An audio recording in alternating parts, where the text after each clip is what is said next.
يا ترى ايه اللي خلاني اعمل ريستوك للليب بالم التحفة دي؟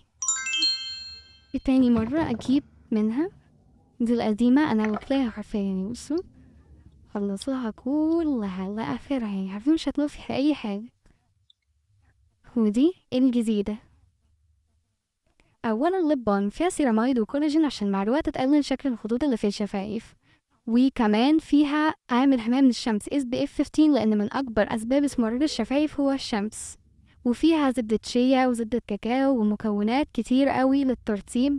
يعني لو قعدت أشرح كل واحدة فيهم يعني هما كتير جدا بصراحة. فهي ترطيبها ممتاز، وهي كانت تحفة معاه وحجمها كويس وشكلها كيوت. وفي منها النوع التاني بالفراولة، أنا جايبة fragrance free. في منها نوع بالفراولة وفي منها النوع ده.